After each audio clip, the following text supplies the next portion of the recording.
Hello everybody and welcome to another OgreCast. I'm Ogre and I will be your host for this game of StarCraft 2 between KillerB and Eladimir. Now, I have actually just done a cast of this game. This is a recast just from KillerB's perspective because this is actually turned out to be a really good game. This is like, I don't know, the fourth or fifth time that I've watched it. This is the third time that I will have cast it, because the first time I cast it, I actually didn't feel like I did a very good job. So then I recast it, and right now I'm rendering that video and then gonna upload it. And right now I'm actually doing it from KillerB's perspective because just a lot of stuff went on in this game. Like, I'm gonna, take the suspense away from you now if you're wondering.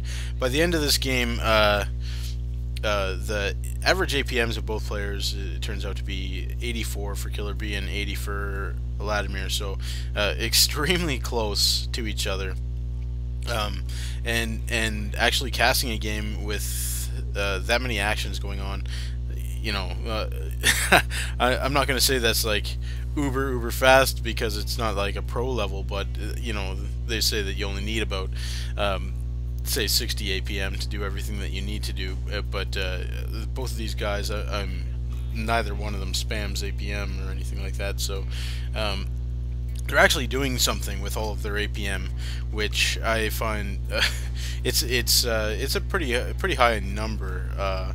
So anyways, without rambling on too much, what ended up happening was when I cast this game from everyone perspective, it ended up being a lot about Eladimir and why he was behind for a lot of the game, and he lost quite a few battles, and so because it's kind of easy. I mean, KillerB was doing a lot of things right, so focusing on KillerB, it turned out that I was focusing a lot on Eladimir, whereas KillerB, you sent me this replay, and I'm gonna do you some justice. I'm gonna cast this from your perspective so that we can take a look at what you did right and what you did wrong. But there's going to be a lot of things that I think you did right in this game. Very well played, and so I can see that KillerB does have a scout in Eladimir's base. He's very aware of this Overlord floating up and over his base. He's got a Marine out, so he's going to move that over to try to head the Overlord off. Very smartly actually walks a little bit in front of the Overlord and then starts shooting it so that he gets the maximum of shots in on it. Still, Eladimir cheering his Overlord on. Man, those things are slow. If he really wanted it to get away, he could have turned it a little to the left, because I think he's going kind of along the line there of the border of the base. So anyway, KillerB's doing a pretty good job of just taking a look at the timing of the expansion, and he goes and puts up a bunker, which I'm a fan of. Watched a couple videos where they mention just putting up a fake bunker. Oh, actually, I missed this in the first cast that I did. He was sending Marines over for that bunker rush, but had to cancel because there were two Zerglings out and they were going to be able to pick off the SCV that was building the bunker. So he does actually send his Marines back. Usually what you want to do actually is send Marines with the SCV before building that bunker, but because his SCV was a scouting SCV at the start, he didn't have the Marines with him, and I guess didn't want to send Marines too early in case Eladimir didn't expand. So once KillerB noticed that the expansion was going up, then he kind of on a reaction started putting up the bunker, but it didn't exactly work out for him. And what I would suggest is, well, I mean, because there were, I think, 3 Marines out at the time, those Marines had to be sent a little earlier if you were going to build a bunker, because you can always pull your Marines back until Zerglings get speed or they're on creep. They don't really go much faster than Marines, so you can micro and kill Zerglings with 2 Marines pretty well. So, yeah, I think the bunker was just kind of reactionary, though, so I'm not going to take too much away from you for that one. Now, we have the supply depots going up around the base, which I think is not too bad, but why not use the factory to actually block off some of that? I think the factory placement could be a little bit better if you want to make a wall around the base. I know from seeing the game that you end up actually with a big wall around the base, and engineering bay, good placement of the engineering bay. So yeah, just like I was talking about, just questioning why the factory wasn't put in there. Could be it could satisfy that wall off around the base a little bit faster. Got a couple of Hellions early on, which I really like, and and they're just sitting there though, unfortunately, waiting for the 4th Hellions to come out. Let's take a look at the unit production tab. So there's a lot of things in production. We've got Stimpack, which almost every Terran wants out really fast, particularly for not just the damage output but the micro. So good to get that Stimpack fast. I always do. And now there's +1 weapons upgrade going up, another Hellion being built. I like that KillerB is doing a pretty good job. He didn't actually have a scout on all these drones. So it was kind of lucky that so many drones were around when the Hellions got there. I guess the timing of it, you could expect that there was a drone transfer before then. But a really good queen placement by Eladimir. Kind of prevents the effectiveness of these Hellions, but with some good micro, you can see that KillerB has actually done quite a bit of damage to those queens, and they are on the run. You can see that one's almost dead, and I believe KillerB notices that and goes in for the kill, but beautifully timed transfuse saves its life. Never ever really want to be attacking the hatchery with Hellions, because it's going to heal up any kind of damage you can do to it before you actually get a force out there to do anything. So that's really wasted time, if you ask me. 2 Zerglings out, not going to last very long against Hellions. I noticed that there's, I mean, all the attention was being devoted to the Hellions for that. But of course, keeping things up in the production tab. So obviously we've got the factory hotkeyed. Let's take a look. Factory is not hotkeyed, in fact. You want your barracks and factories hotkeyed. I'm not sure exactly what took so long, if you ever hotkey the barracks and factories, but you got orbital command on 4 different hotkeys and no barracks or factories. So while you're microwing your Hellions, you could be able to keep up your production pretty well. I mean, there's no problem with the production here. I'm not sure exactly how that worked out, but yeah, just one of those things, I suppose.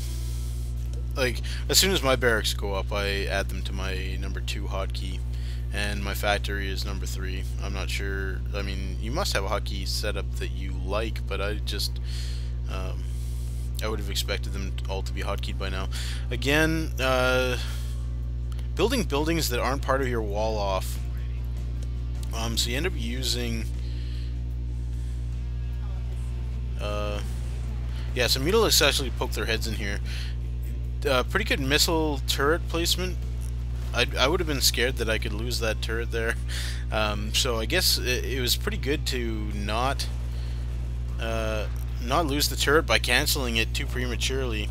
But you know, a couple of shots from Metalopolis might have been dangerous.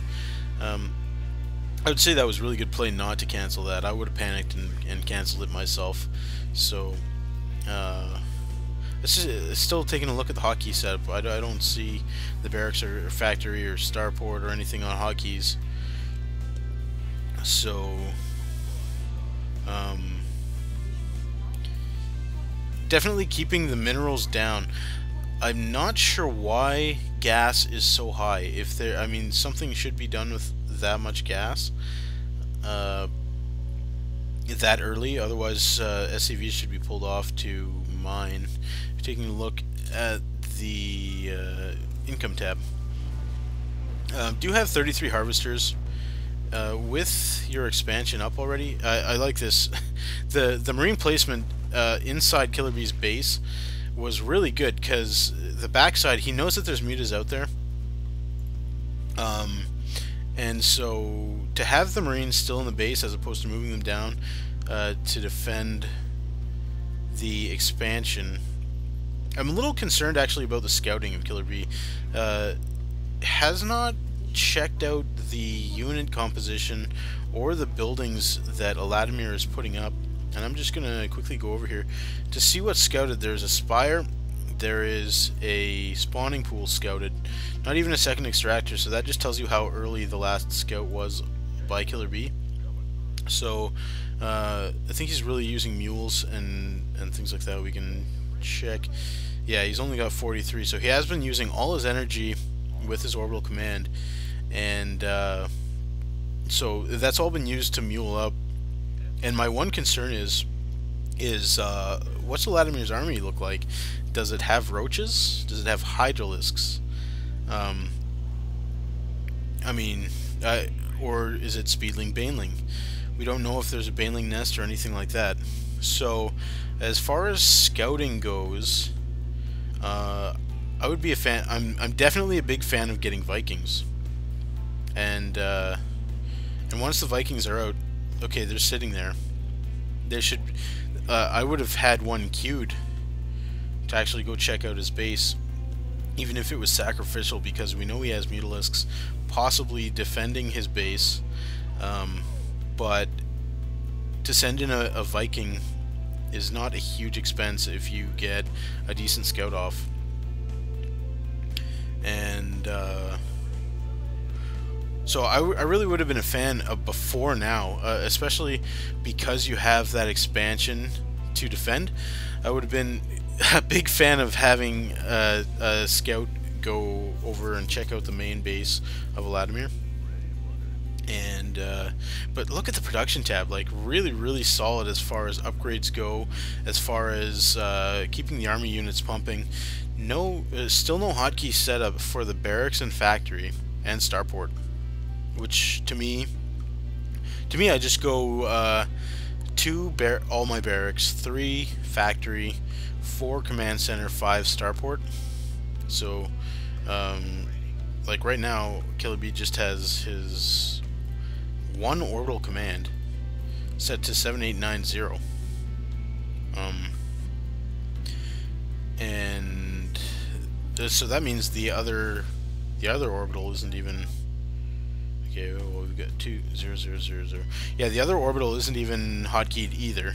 So usually what I do is I have all my orbitals hotkeyed to the same key, and then you can. It just saves you time. Like if you're muling up, you can just hit one button and then mule until you're out of energy. Or if you need to scan, you hit one button and all you need is 50 energy on one of your orbital commands in order to get a scan off. Whereas sometimes you could select orbital or an orbital command without enough energy, and then you don't get your scan off as fast or something like that. Just rip apart these roaches. Could have used a lot better micro against those banelings because they did not have speed. Ended up losing quite a few Marines, and I would say that Eladimir, like, it really KillerB, because there was no scouting done. Just really lucky that there weren't more banelings and that they didn't have speed, otherwise that was all the Marines were going to be killed. So getting the 3rd command center up, and getting a 3rd command center up with 49 harvesters is a really good time.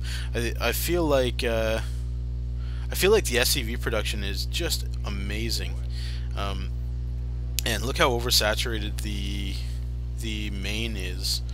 So the timing of this is quite good. You know, you just completely destroyed a lot of his army as far as the roaches go. The banelings were used up, not too many banelings left, and so what are we vulnerable to? Oh, and just here, Nidus Worm going off.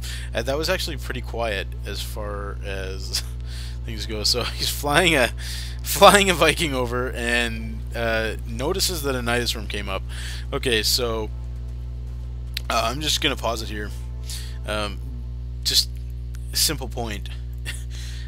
Used a lot of supply depots to wall off this, which it turns out is actually going to be awesome as far as defending against this Nidus worm, because all these Zerglings have to go in through the little tiny gaps there. But you got a starport, you got a factory, you got a couple of barracks that could have been used in some of these places, and then this is where your supply depot. You definitely have to have one there.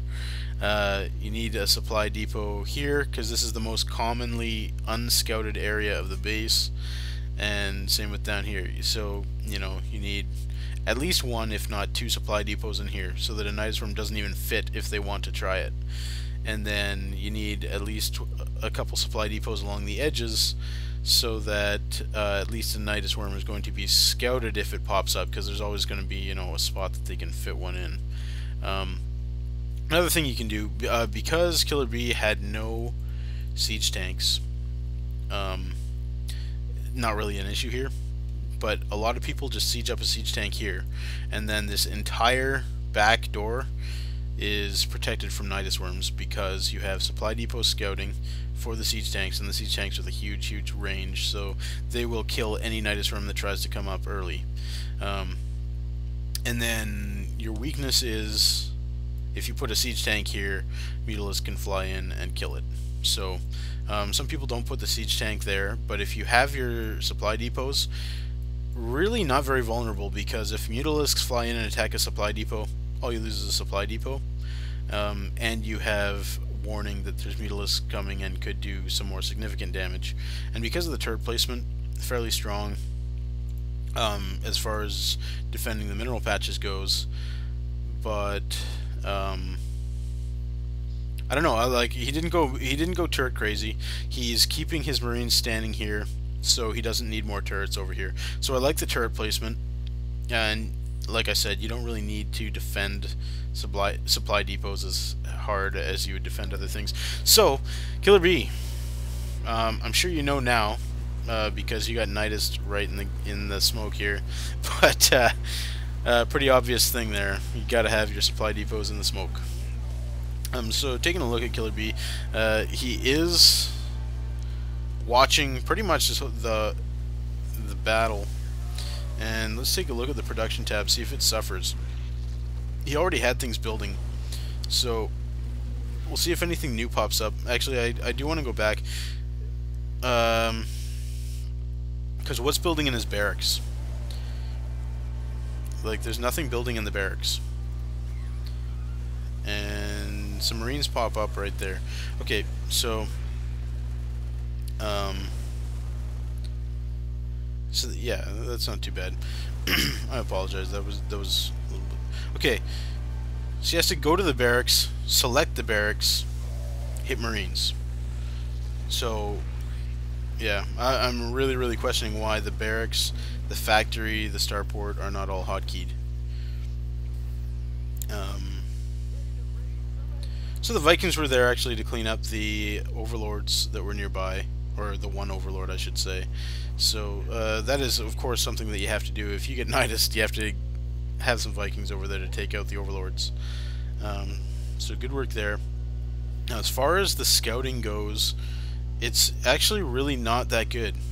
KillerB has scouted that there's a third base up, wasn't able to take it out, so fairly, I mean, you know, it's fairly obvious that, okay, you would think that third base by now, it's been up for a little while, it's got to be droned up, probably mining pretty heavily. But also, KillerB, you have a third base up, you just transferred a ton of SCVs to it. Let's take a look at the production. 700 minerals, or 800 minerals saved up, 900 gas, and nothing coming out of the barracks. So I can see I'm actually selecting the buildings, and the purple circle comes around them when they're selected. So It's definitely one of those things, like, to keep the macro going real fast, you gotta have those barracks hotkeyed and things. Okay, so he did send some Hellions to go and check this out, see if we can pick off any drones. Doing a good job taking out the queen, because if you can prevent the larva production, always a good thing against Zerg. And now you can see that there's infestors. You don't want to get fungal growth by an infestor, because well, for obvious reasons. So once he saw the infestor on his screen, KillerB should have just taken those Hellions and possibly gone around to this expansion for a scout, as opposed to trying to send them back up and pick off an infestor, is I believe what you were trying to do. But what it ended up happening was losing 500 minerals worth of Hellions for a shot at killing a, you know, yeah, fairly gas heavy creature, but just not worth it because of the scout that those Hellions could have given you.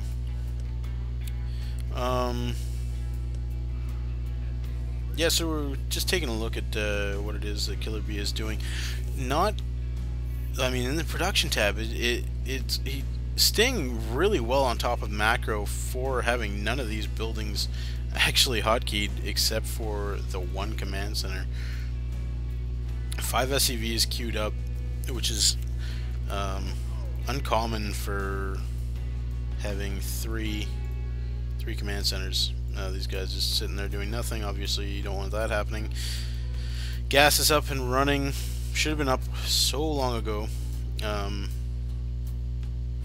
And of course, there's only 2 guys mining it now. But again, macro still slipping. 600 minerals, 300 gas, and that's generally because doing some scouting with those Vikings, which I do like. He was checking out to see how many drones are actually at that gold expansion that he knew was already up.